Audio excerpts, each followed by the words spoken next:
¿Son cuántos? No sé.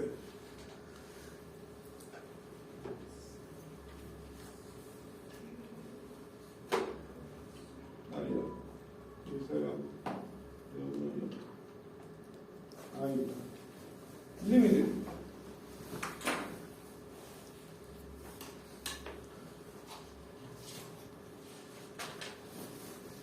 Ya estoy esperando que te prepares tecnológicamente.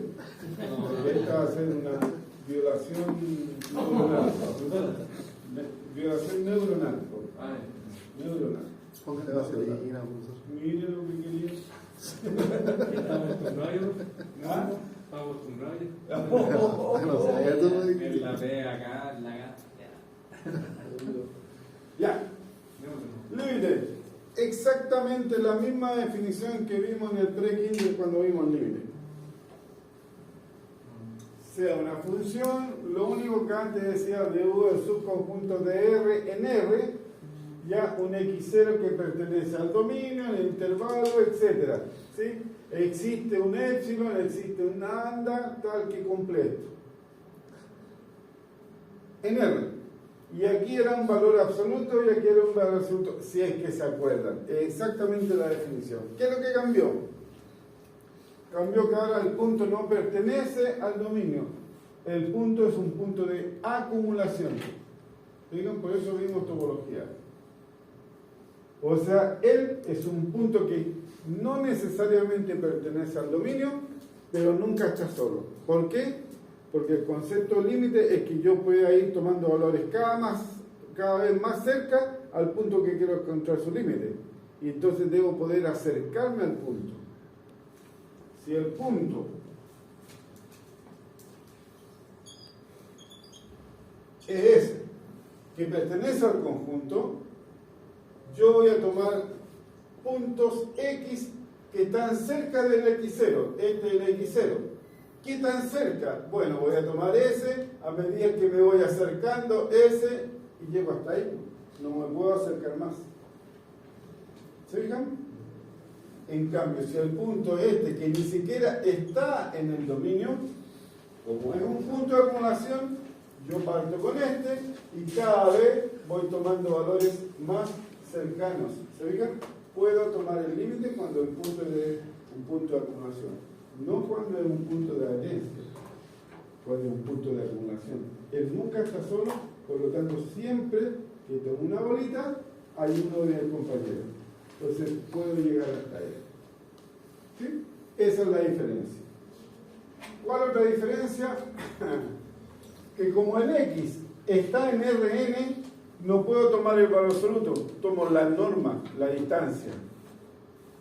Y el f de x, como cae en Rm, que es un vector también, no puedo tomar valor absoluto, tomo norma. ¿Por qué norma m y norma n? No es porque sea norma 1, norma 2, norma 3, no. Aquí se refiere que es la norma adecuada que yo necesite en Rn. Y aquí la norma en Rn. ¿Sí? ¿Estamos? No sé, la clase pasada hicimos un ejercicio que parecía justamente eso, pero no tomaba, o sea, en este caso no tomaría el valor, o sea, el punto de acumulación. Por ejemplo, el punto de acumulación de 1, nunca va a tomar el 1. Ya, sí. ¿Es el punto? ¿Ya? ¿Sí? ¿Cuál es la idea? Es que, a ver, el 1 era un punto de acumulación, ¿ya? Entonces yo puedo calcular el límite cuando algo tienda a 1. Exacto. Porque el 1 es un punto de acumulación. Si tomo un punto que no es punto de acumulación, por ejemplo este, no puedo tomar el límite porque no te olvides que yo lo que quiero es que el X que yo tomo esté tan cerca del punto de interés que sea menor que cualquier cosa. O sea, cada vez voy tomando puntos más. Esto es equivalente a esto. Calcular el límite cuando x0 tiende a x, ¿no es cierto? Del f de x igual L. Entonces, cuando el x tiende a este, pero este no es un numerito como antes, como calculamos antes el límite. Insisto, esto, el x0 y el x están en Rn, o sea, es un vector. ¿Ah? En rigor, en R2, tú vas a querer que x0 y y0 tiendan a xy. Perdón, xy tiendan a x0 y 0. Por ejemplo, yo le voy a preguntar, ya, vamos. Límite cuando xy tiendan al 1, 2, ¿de qué? De un f de x, de 3x cuadrado menos 5y más 10. ¿Cuál es el límite? Eso. Antes, ¿qué es lo que calculamos? Calculamos el límite cuando x tiende a 1 de f de x, de 3x cuadrado menos 5x más 3. En una variable. ¿Cómo calcular este límite? Claro, pero ¿qué es lo que era el sentido? Que el x tendía a 1. Ahora, el xy tiende a 1, 2. Entonces, que este esté tan cerca de este, no es lo mismo que esto. ¿Qué significa que el x esté cerca del 1? Que el valor absoluto de x menos 1 sea menor que un delta, en la definición. ¿Qué significa esto? No puedo decir que el valor absoluto de 1, 2, perdón, del xy, menos el 1, 2, sea menor que delta. No, porque no tiene sentido valor absoluto. ¿Qué es lo que necesito tomar aquí como es un vector? Necesito tomar una norma. Esa es la distancia en R2, en R3, en la norma. ¿Se entiende más? ¿Sí? Eso significa tender, que cada vez la distancia entre los dos es más pequeña. ¿Sí? ¿Y cómo mido la distancia? Por la norma. ¿Sí? No se olviden que vimos un ejemplo. En R, la norma 2 coincide con el valor absoluto, entonces ahí tiene sentido. En R tiene sentido tomar valor absoluto en la definición. Pero en R2, en R3 no tiene sentido. El valor absoluto no lo puedo calcular en R2. Lo que calculo es la norma. ¿Sí? Ahora, insisto, en la misma definición, lo que va a cambiar es el sentido de cómo calculo. Bien, este límite, ¿lo puedo calcular? Sí. ¿Por qué? ¿Qué puede reemplazar? Porque puedo reemplazar y no se indetermina. Por lo tanto decíamos, lo primero que digo, ¿puedo evaluar? Sí. Entonces el límite va a ser lo que va a dar. ¿Cuánto va a dar? 3, 5. ¿Qué preguntó, profe? Uno. ¿Qué preguntó? ¿Ah? Justo estaba cerrando la... calculó... El límite. Yo dije, ¿puedo calcular este límite? Dijeron sí. Así que como tú no votaste, tenés que aceptar la mayoría. Ahora, ¿cómo lo calculo? ¿Cuál era el secreto? Si puedo evaluar, lo evalúo y es lo que da. ¿Podré calcular este límite? Sí. Igual se lo... El mismo secreto. Si puedo evaluar, evalúo y lo que da. ¿Cuánto va a dar ahí? 3. ¿Seguro 3? Yo me siento seguro. 3. El X vale 1, eso es 3. El Y vale 2, eso es 10. Más 10, me da 3. Es lo mismo. Si yo puedo evaluar, lo evalúo. Pero ¿se acuerdan cuando teníamos el límite? Cuando X tiende a 2, de X cuadrado menos 4 partido por X menos 2, ¿qué me da? 0 partido por 0, una de las indeterminaciones. O sea, ahí no puedo evaluar. Ahí tengo que hacer un truco. Pero ojalá no lo hagas. ¿Ustedes creen que tiene gracia calcular el límite que calculamos antes? Sí. ¿Tiene algún interés para alguien eso? ¿Alguien tiene interés? ¿Y cuál es el sentido de calcular el límite? Es averiguar qué valor le gustaría tomar a la función cuando no la puedo evaluar. Eso tiene sentido de ver el límite. Si va a tomar el valor que toma, vámonos para la casa nomás. ¿Me entienden? O sea, ¿qué es lo que busca la matemática? Responder donde no se puede responder directamente. ¿Y dónde es eso? Donde no puedo evaluar. Si yo evalúo, ¿qué me da? 0 partido por 0. ¿Es una respuesta a eso? No. Entonces averiguamos qué valor le gustaría tomar. ¿Y qué es lo que hacemos? El truco, ¿no es cierto?, de... Olvídate del L'Hopital. En 2 variables no voy a poder ocupar L'Hopital. No, sí, ¿Ya? No, Claro, todo es factorizable por x menos 2. Abajo está listo. Y arriba es x menos 2 por x más 2. Simplificamos. ¿Por qué? Porque el x era distinto de 2, o sea, esto no era 0. Y me queda el límite cuando x tiende a 2 de x más 2. Y eso es 4. O sea, a pesar de que la función no se puede evaluar en 2, a la función le gustaría tomar el valor 4. ¿Sí? Bien. Eso era el límite en una variable. Murieron. Ahora no pueden hacer eso.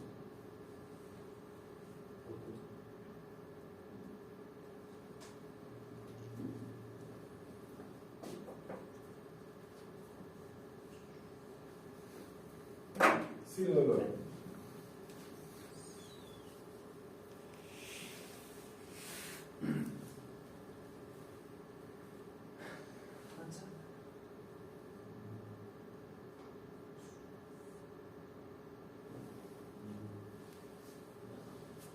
No, uno peor.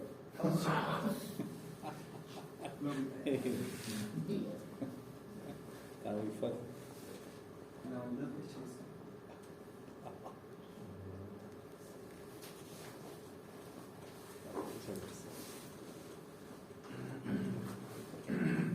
Cero partido por cero. ¿Qué es lo que da? 0 partido por 0. Cero partido por cero. Aplica el L'Hopital. ¿Y qué va a pasar con la I? No, pero ¿me entienden? Sí, no, sí, es para eso, para darle sentido. Estoy frito. No puedo ocupar el L'Hopital. Porque el L'Hopital me dice que tengo que derivar respecto a X. ¿Y qué pasó con la I? ¿Me lo ha hecho algo así? Pero no. Es que el L'Hopital es para una variable. Un polinomio en X, un polinomio en X, los derivo a ambos y evalúo. ¿Sí? Bien, pero aquí tengo un polinomio en X y arriba. Entonces no puedo derivar de X, me voy a olvidar del Y. No, si el Y también está atendiendo algo. Así que no lo puedo anular. ¿Me siguen? De por sí, si yo saco el Y, arriba no me da 0. ¿Me da abajo o no me da 0? ¿Sí? Entonces no hay llegar y anular el I, olvidarse del I. No me sirve el L'Hopital. Entonces tenemos que buscar otra técnica. ¿Sí? El Harakiri, cualquiera de esas. ¿Sí? La guillotina. ¿Se entendió? Entonces, ¿cuál es la diferencia? Que en cálculo 1, cuando yo aquí hacía tender el X igual a 1, me podía acercar o por valores más grandes que 1 o por valores más pequeños que 1. Esto era el límite cuando el X tendía a 1 por la derecha y esto era cuando el X tendía a 1 por la izquierda. Y se acabó. No tengo más caminos para acercarme al 1. Pero si yo me quiero acercar al 1, 2, me puedo acercar por aquí, por ahí, por ahí, por ahí, por ahí, por ahí. Tengo infinitas maneras de acercarme. Entonces no tiene, digamos, perdí el concepto del límite lateral. ¿Podrían hablar del límite lateral por la izquierda? Todo esto son por la izquierda, ¿no? Todo esto son por la derecha. ¿Habrá alguien capaz de agotar todos los caminos? Son infinitos. No puedo. Entonces tengo que controlar de alguna manera cómo se acerca el XY al 1, 2. Y eso es por la norma, por la distancia entre los dos. ¿Qué norma es adecuada? ¿Se fijan? Visualmente la norma 2, la que siempre hemos usado. ¿Por qué? Porque la norma 2 significa que yo me acerco con un punto de aquí. Quiero un punto más cerca, no se olviden que la norma 2 me da una bolita redonda. ¿Se fijan? Quiero estar más cerca, tomo todos los puntos que están en esta bolita. Quiero más cerca, todos estos puntos. O sea, a medida que la norma es cada vez más chica, estoy tomando todos los caminos de una. ¿Se fijan? Entonces, tengo que trabajar con distancia y no con un camino o una trayectoria fija como es el. Ahí tenía dos caminos nomás para acercarme. ¿Por qué dos caminos? Porque por acá no me puedo acercar, y si no existe el eje X, esto nomás. O me acerco por aquí, o me acerco por acá. Pero me salgo del eje, estoy en el 2 y tengo infinitos caminos. Así que la única manera de saber qué tan cerca está el punto de interés es con una bolita. Entonces por eso uso la norma. ¿Sí? Profesor, ¿literalmente siempre se ocupa la norma 2 o hay casos donde hay que ocupar alguna de otras normas? ¿Qué dije yo? Ponga la norma 2. Dijo normalmente. Normalmente. ¿Soy normal? No. Quería asegurarme si lo dijo, digamos, con precisión. No. Por algo vimos tres normas y dije que son equivalentes.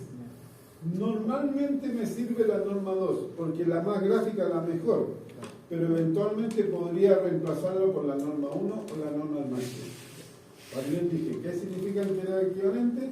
Que si con la norma 2 llego a que el límite existe, con la norma 1 también. Aunque me complique, me haga más difícil. Eventualmente, a lo mejor la norma 1 me la va a simplificar la expresión, y si llego a que el límite existe, entonces con la norma 2 también. Allá que pueda hacerlo o no. ¿Sí? Pero como son equivalentes, da el mismo sentido. Eso significa topológicamente que son equivalentes. Lo que obtengo con una, lo obtengo con la otra. Lo que le decía yo. Si con una la sensación es que la distancia es grande, con la otra también. ¿Sí? Que los numeritos me engañen, que no me engañen. ¿Por qué? Porque es la unidad. ¿Se acuerdan? Le decía, si yo mido con una wincha en centímetros, ¿no es cierto? La mesa me va a dar 1,20 m. O sea, en centímetros me va a dar 120. Que mentalmente 120 es un número grande. Si lo mido con pulgadas me va a decir 20 pulgadas. Y en la misma distancia. Entonces, no puedo tener la sensación de que con una me dio un número grande y con la otra chica no. ¿Y cómo uno dice? ¿Pero cómo? Claro, si tú estás acostumbrado, porque tú tenés una cara de yanqui, estás acostumbrado a usar pulgadas, tú vas a decir, 20 pulgadas, no, es pequeña la mesa. Tú, chilenito, tú estás acostumbrado a centímetros y dices, la mesa mide 1,20 m, no, es pequeña, es normal. ¿Ven? O sea, la sensación de los números en la unidad en que estoy debe darme la misma sensación. No como números, sino como sensación. O sea, el mismo sentido. ¿Sí? Distinto que él me diga 400 centímetros. Entonces en tu mente tú dices 400 centímetros son 4 metros. Hasta acá la mesa, es grande, es larga. ¿Ya? Entonces tú vas a decir, son, no sé, 100 pulgadas. Es grande la mesa. ¿Se fijan? Ahí los dos números son grandes. Pero antes uno es más grande y el otro más pequeño, pero la sensación era del mismo sentido. Eso es equivalente. ¿Sí? ¿Estamos? No es que mire el número, es la sensación que me da el mismo sentido. ¿Sí?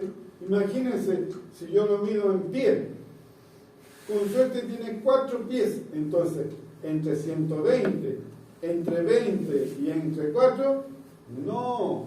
Claro, si yo digo 120, tú decís 20 y yo digo 4, ustedes digan 4, o sea, una cuestión así, no, 4 pies. Ah, 4 pies. ¿Se fijan? Y vuelven a tener el mismo sentido del tamaño. Bien, aprendieron el límite.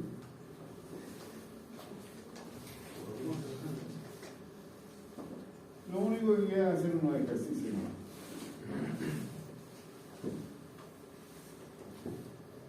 Bien.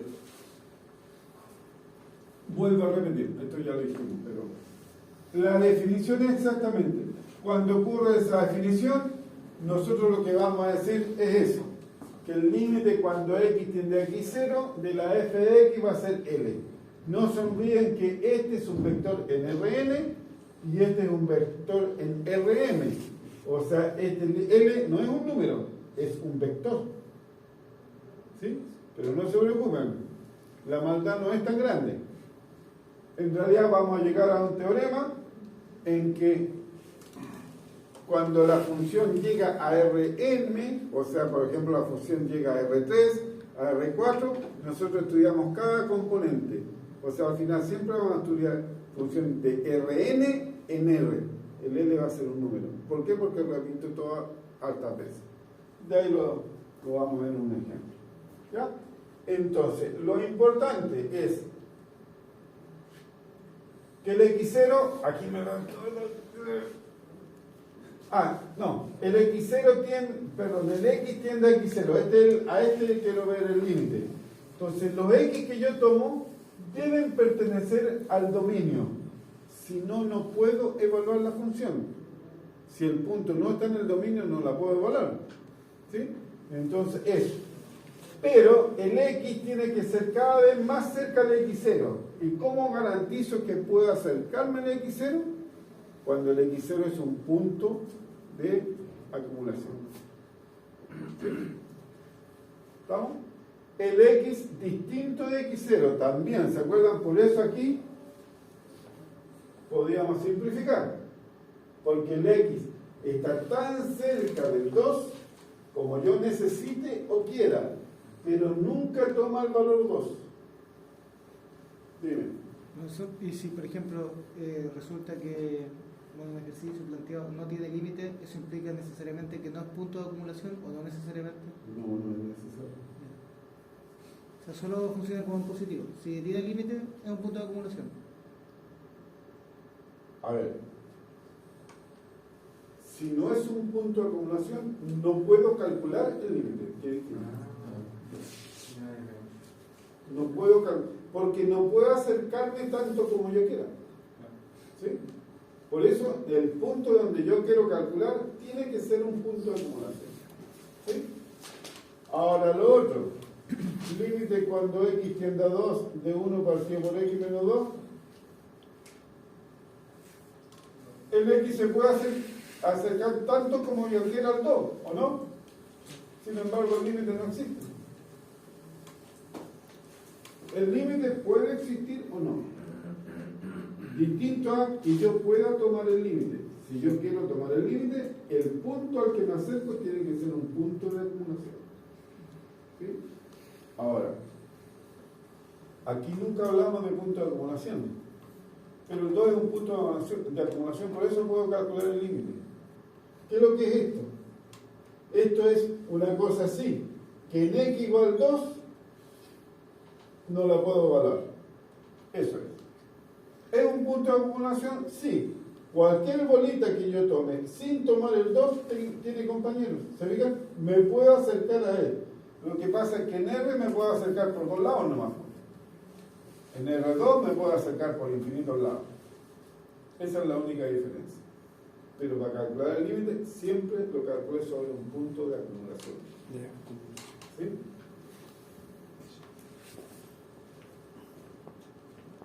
Bien, lema importante.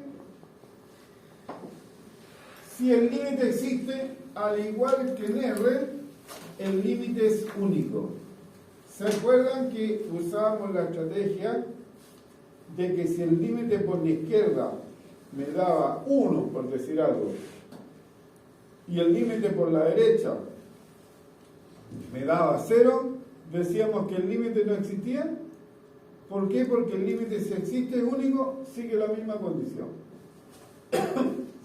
Todo el álgebra y todo sigue siendo exactamente igual. Lo que va a cambiar es la técnica o la estrategia para poder calcular el límite.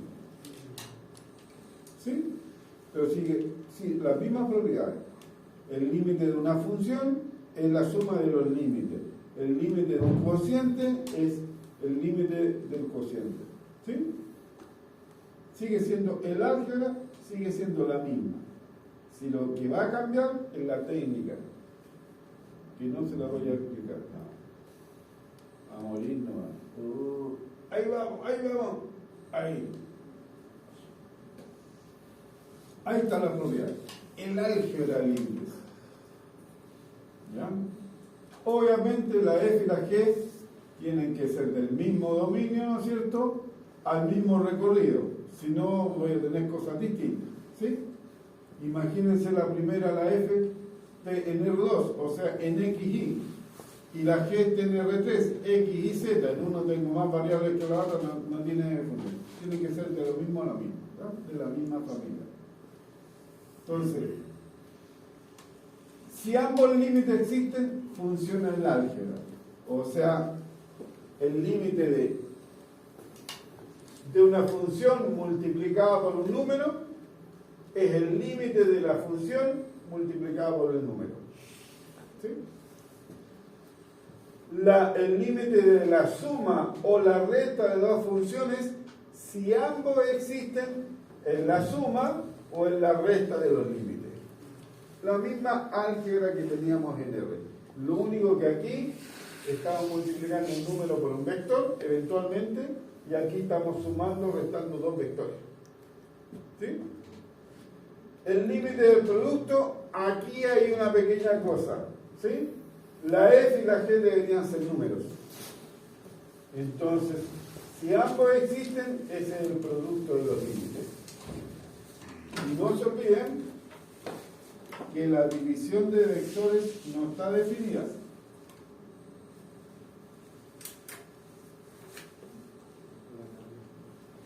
Por lo tanto, cuando yo digo el límite de esto, la f de x debe ser un número. Si no, no tiene sentido dividir por L. ¿Sí? O sea, la división de 1 partido por x, y, no sé qué diablo será. ¿Sí? No existe la división de polinomios. Y lo mismo, la división de dos funciones, ambos tendrían que ser números. Y para que no se indetermine, ese límite tiene que ser distinto de ese. ¿Sí? Así que sumar, restar, multiplicar, dividir funciona igual que en cálculo 1. ¿Sí? No va a haber drama. Insisto, ya vamos a ver cómo calculamos estos límites. ¿Qué es lo bueno? No sé si se ve más. ¿Qué es lo bueno? Que no te gusta. Nunca, no, Navidad faltan 3 meses. La F, ¿no es cierto?, va de Rn en Rm, o sea, la F tiene n componentes. ¿Sí? O sea, vamos. ¿Era esta la que tenía que usar? No, esa, no es esa. esa. ¿Está bien esa? ¿Esta? Sí, tiene la pantalla. Ah, no. Sí, que está como con efecto espejo. Pero fíjese que está lo que ríe usted. Fíjese. ¿Estoy aquí? Está allá. ¿O estoy allá? Pregúntale a Wilson. ¿Ser o no ser? Wilson. ¿Verdad, Wilson?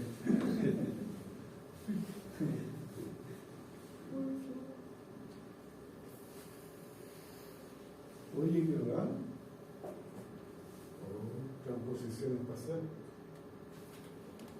Yo, en realidad, lo que estamos planteando es, por ejemplo, la F, una cosa fácil, de R2 en R3.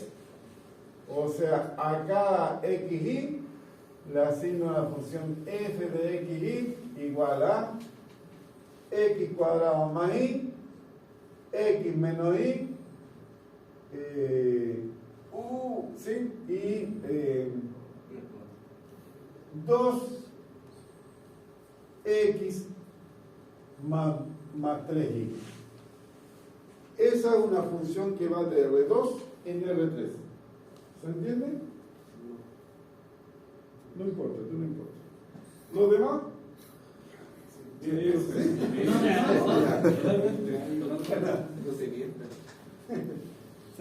De R2, xy, un vector, me da R3 un vector de R3.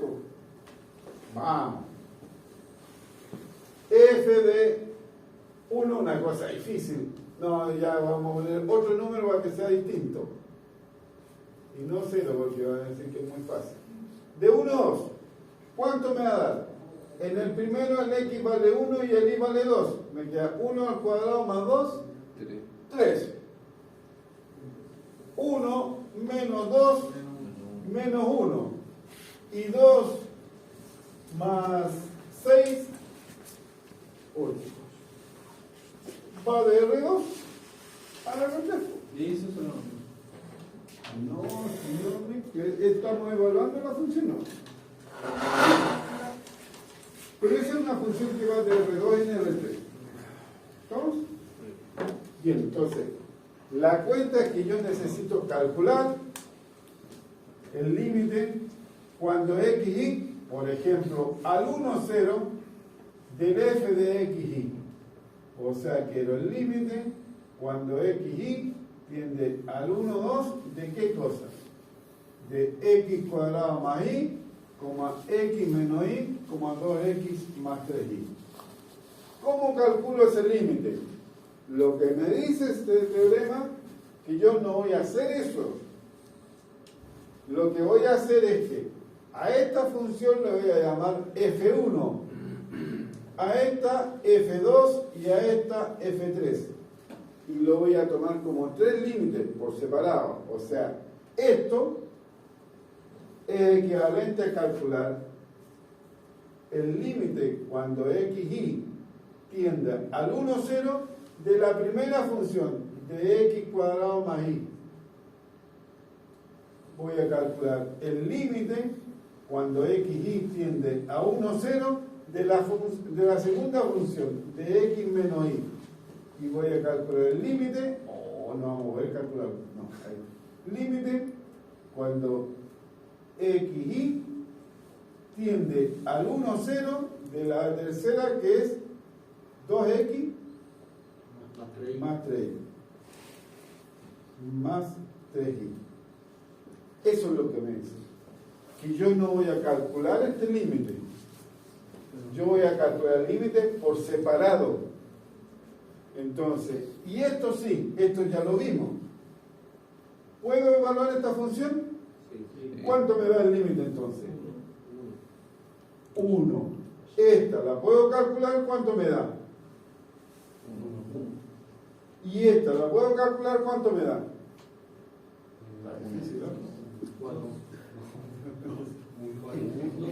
Dos, si el x le iba de 0. ¿Sí? Por lo tanto, ¿qué es lo que voy a decir? Que este límite vale 1, 1, 2. Pero yo no lo voy a calcular así.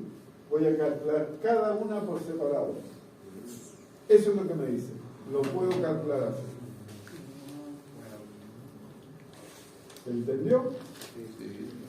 Entonces, ¿y qué ganamos? Que no esperen un límite de esto en una prueba. Esperen puros de estos. ¿Por qué? Porque si yo le doy uno de estos, ustedes lo van a hacer separado. ¿Me entienden? Así que da lo mismo que le ponga R5, R10. Si yo les pongo R10, pues se van a calcular 10 límites. Y después lo juntan y escriben el resultado. ¿Me entienden? Entonces, ¿tiene sentido calentarse la cabeza con calcular el límite de estas funciones? No.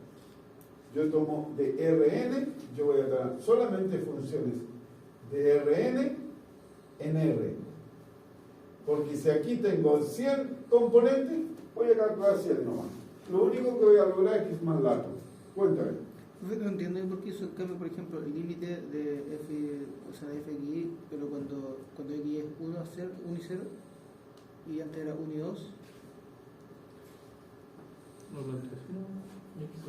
No, porque... ya dice. Que como está arriba... Este lo cambié para no tomar el valor de la función que ya teníamos calculado. Yo como lo puse abajo pensé que era un... Un débil. ¿Sí? Sí, lo anoté bien aquí y aquí no lo anoté. ¿Sí? Eso. Y ese es un... ¿Estamos?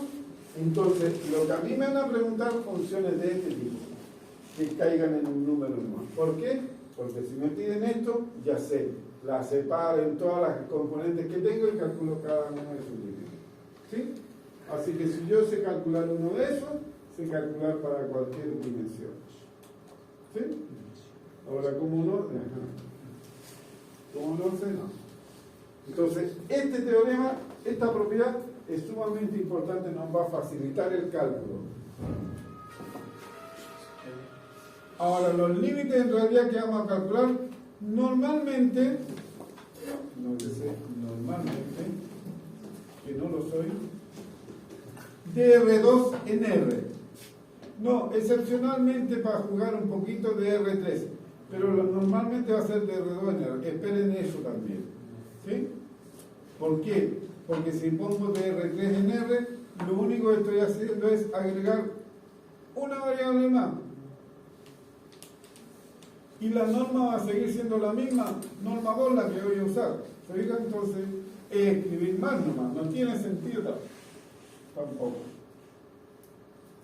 ¿Profe, la una opción? Para que se evalúe la función de F1 y F2, ¿cierto? Tiene que ser necesariamente el R cuadrado cuando tiene RQ o no. A ver. ¿Qué R, qué Q? Los reales. Barrio de partido. ¿Aquí? Barrio. Ey. ¿Ya? Siempre tiene que hacerse la revisión para evaluar cada una de las funciones, ¿o no? A ver, lo que acabo de decir, yo estoy tomando una función de R2 en R3. O sea, el resultado de la función es un vector de R3. Debe tener 3 componentes. Eso fue lo que dije. Sí. Ya. Si yo quiero el límite de esta función, yo separo cada una de ellas y calculo cada uno de los límites. Eso es todo lo que dije. Si yo voy de R2 en R2 y por eso no lo hice, habría tomado esa. Esa sería una función de R2 en R2. Tiene 2 variables y tiene 2 componentes. Entonces calcularía 2. Claro. Si quiero de R2 en R4, le agrega uno más. Entonces tendría que agregar una más, un límite. Cada una de las componentes le llamo F, chica. F1, F2, F3. Y esas son las que calculo. Vale. Eso.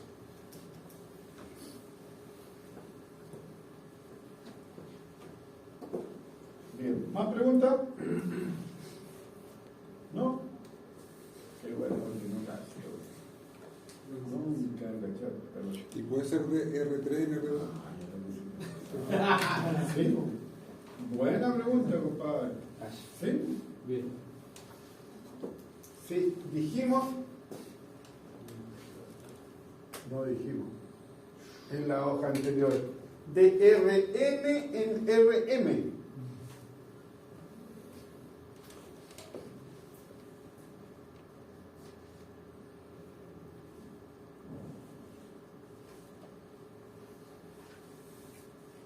Tomaré un X y un Z de R3. ¿A dónde? A R2, 2 variables. X más Y menos Z, X cuadrado más raíz de Z menos 3Y. Ahí tengo una función de R3 en R2.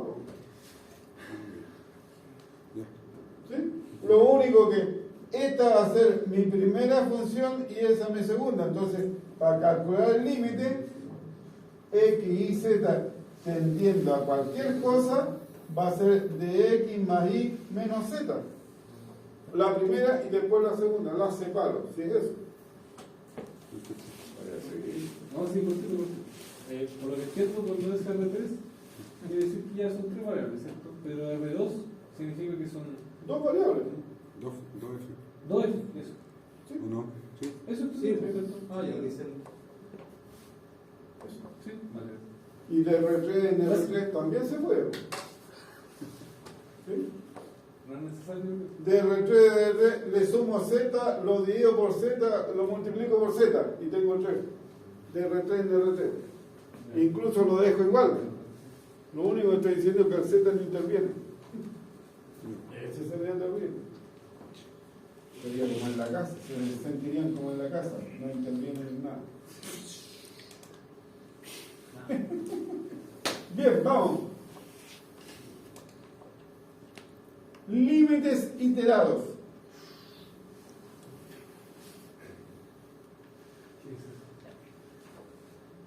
Bien, dijimos que si el límite existe, es único.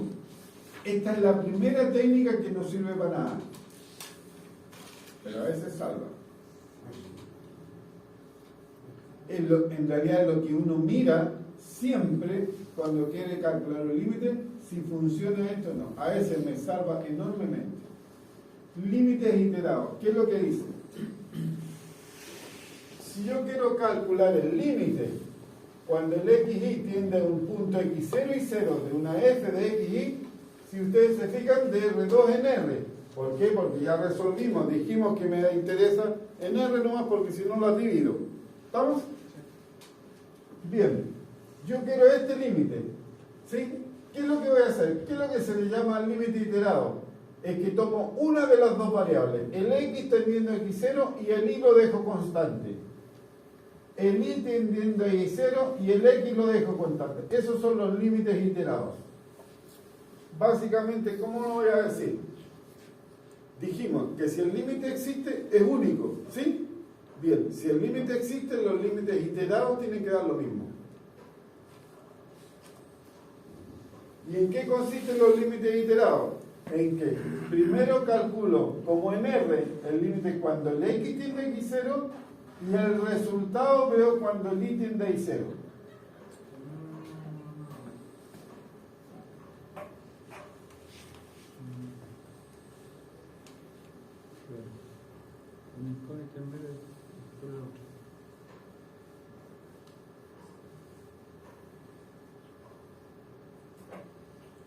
A mí me piden el límite cuando xy tiende al 1,2 de x cuadrado menos y partido por x cuadrado más y. A mí se me ocurrió nomás. Y no me pregunten por qué. Límite iterado significa que yo quiero el límite cuando x tiende a 1 de x cuadrado menos y partido por x cuadrado más y. ¿Qué pasa con el y? Es una constante y la dejo. No es que me olvide de ella. Evalúo el x nomás. ¿Cuánto me daría? Cuando x vale 1 va a quedar 1 menos y partido por 1 más y. Y ese es el límite cuando x tiende a 1. Eso en y. Claro, y ahora esto, perdón, ahí, aquí. ¿Cuánto era? 1 menos y, 1 más y. Entonces, ahí calculo el límite cuando el y tiende a 2.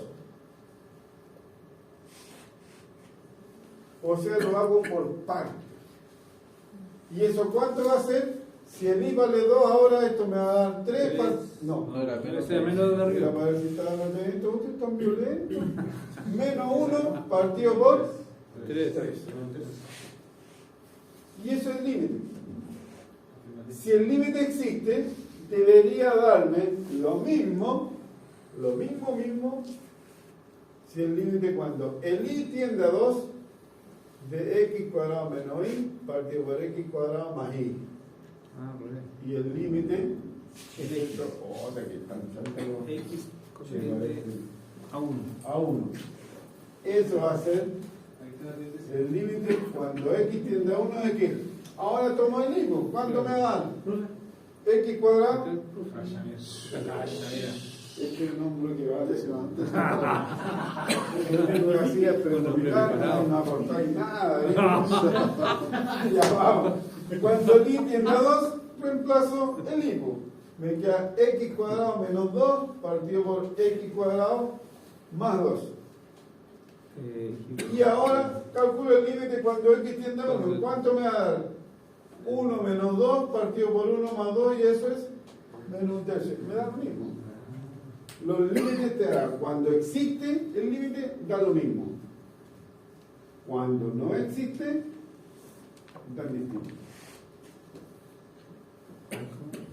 ¿Lo hace eso? No, cuando no existe. Cuando no existe. Cuando no dan iguales, ¿Ya? no existe el límite. Porque si el límite existe, tiene que ser único. No importa qué técnica use, si el límite existe, siempre tiene que dar el mismo número. Claro. Si no me da el mismo número, quiere decir que no existe. No existe. ¿Sí? Acá le puso L de límite, ¿no? ¿Esa L que puso ya? Sí. Sí. Tiene que dar el mismo L. El mismo L. ¿Sí? ¿No me quedó igual el L?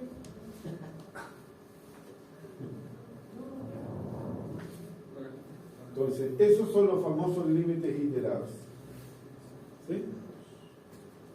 Pero eso es como una herramienta para hacer el cálculo. ¿El límite iterado o son algunos límites específicos? No, si el límite existe, tiene que dar lo mismo. Perfecto. Si no da lo mismo, el límite no existe. ¿Sí? Eso, el límite iterado solamente se puede aplicar solo si es un R2 sobre R. No, No. Que como dice ahí eso, no, pero puede si ser igual dijimos que que íbamos a usar como ejemplo R2 y con suerte R3. Ahora, si tú quieres, vamos a trabajar con puro R3 para complicarte más la vida. No, sí lo entiendo, sino que me refiero a que usted mencionó que esto se puede usar de repente.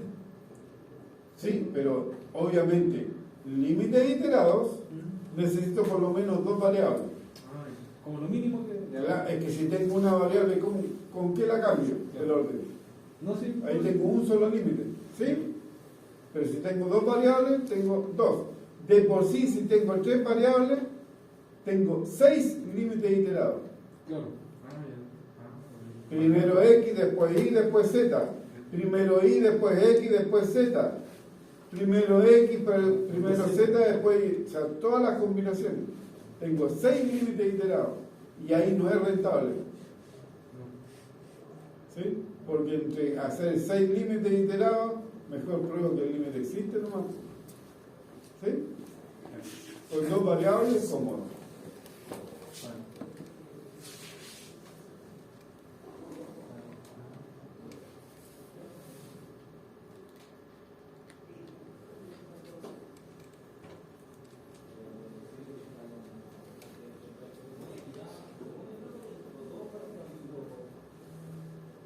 Bien, algunas observaciones que son para ahorrarme cosas.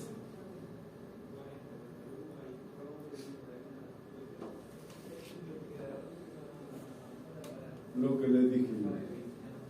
La propiedad 6 que vimos en delante, ¿no es cierto?, es que no tiene sentido estudiar funciones de Rn en Rm, porque al final, ¿qué es lo que voy a hacer? La voy a hacer m funciones de Rn en R. Así que estudio solamente funciones como las que hemos visto ahora, que caen en R, en una componente. ¿Sí? Si lo único que si cae en R2, voy a tener que hacer 2 veces el trabajo. En R3, 3 veces. ¿Sí?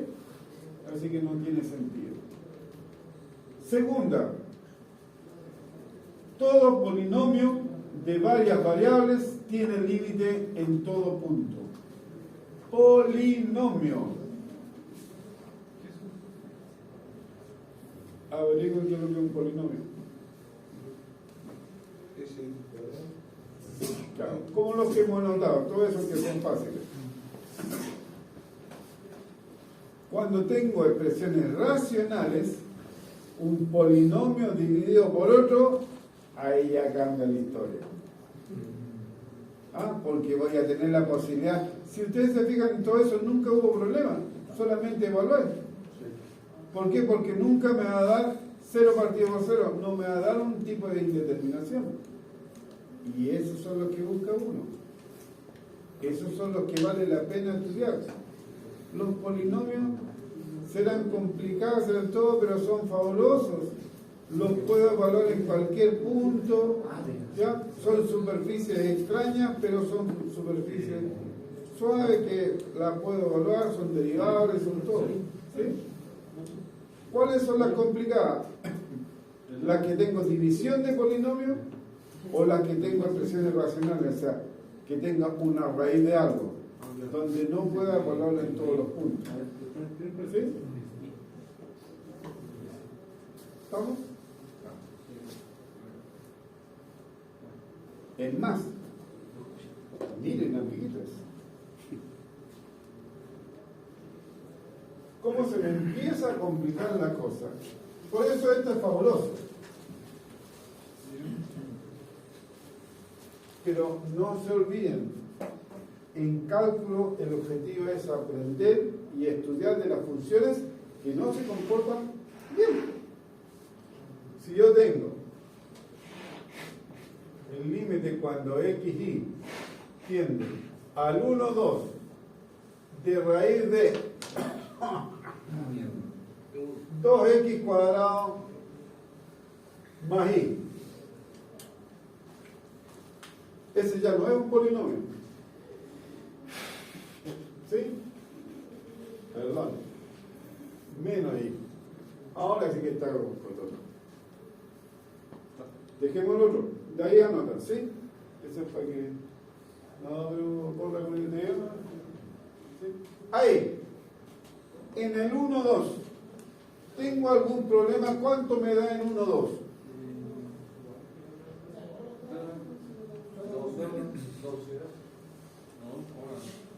¿Sí? 2.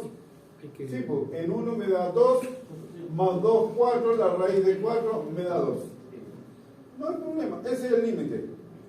Pero vamos a ver al otro, la intención.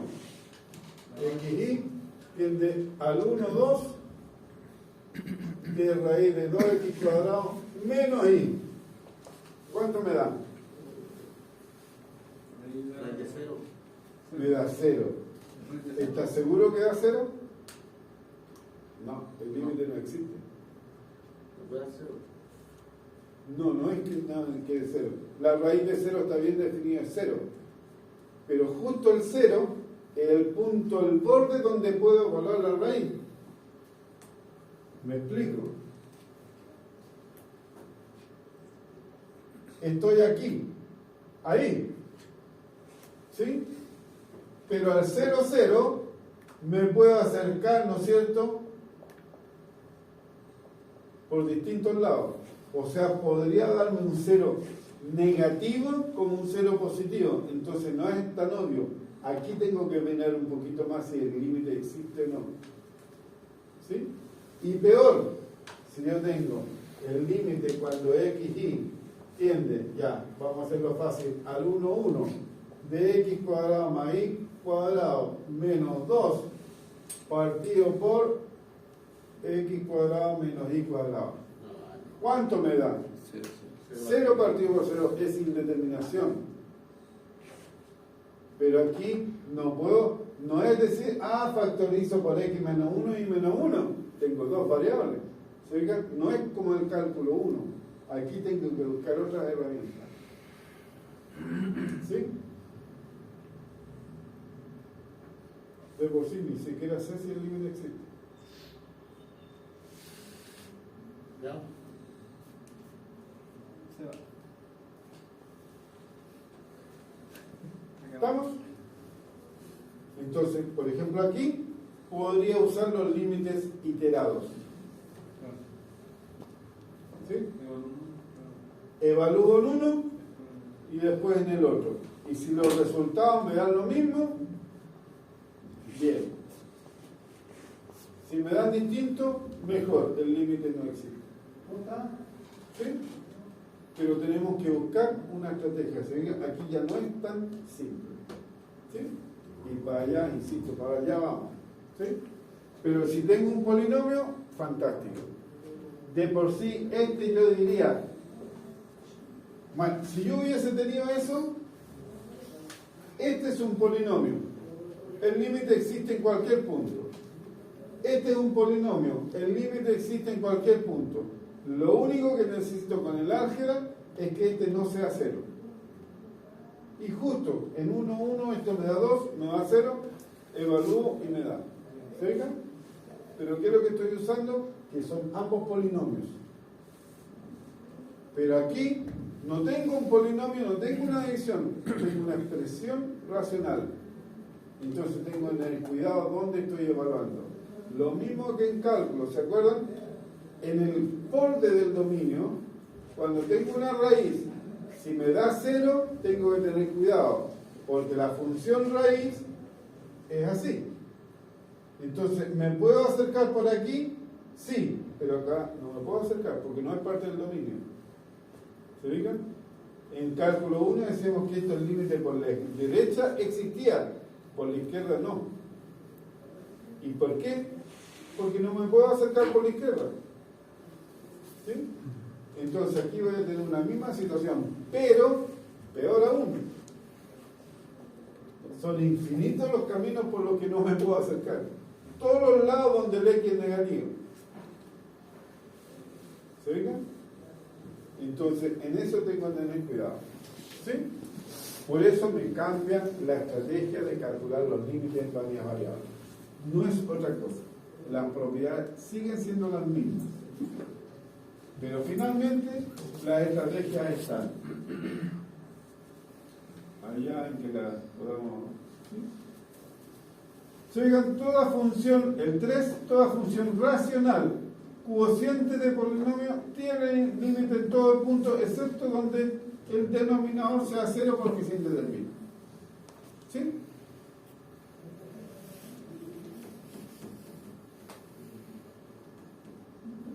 Y la última, que es la más importante, en la que insistió, es que, vamos, los límites de todas más variables no se puede aplicar el concepto de límites laterales, porque no tengo límites laterales. Tengo infinitos límites por la izquierda, si le llamamos por la izquierda, infinitos límites por la derecha. ¿Sí? Entonces ahí tenemos que mejorar la estrategia. Ahí está. ¿Se fijan? Cuando yo me estoy acercando a un punto en el redondo, ahora tengo infinitas maneras de acercarme. ¿Podría agotarlas? No. Entonces tengo que usar otra estrategia. Y eso es lo que vamos a hacer la próxima clase. Ahí el ejemplo, eso no tiene ninguna gracia. Nunca le voy a preguntar a uno eso. ¿Por qué? Porque si evalúo, puedo evaluar y no me da una indeterminación, el límite es bloqueado. No tiene sentido. No tiene, o sea, insisto, no tiene sentido estudiar una función que no tiene problemas. ¿Sí? Por eso a ustedes lo están grabando y lo están estudiando. Porque tienen problemas. ¿Ya? Bien, la próxima clase empezamos a calcular límites con algunas estrategias. ¿Les parece? Bien. Si no, vamos a perder el cambio. ¿Y cómo vamos a hacer aquí? ¿Y cómo se llama?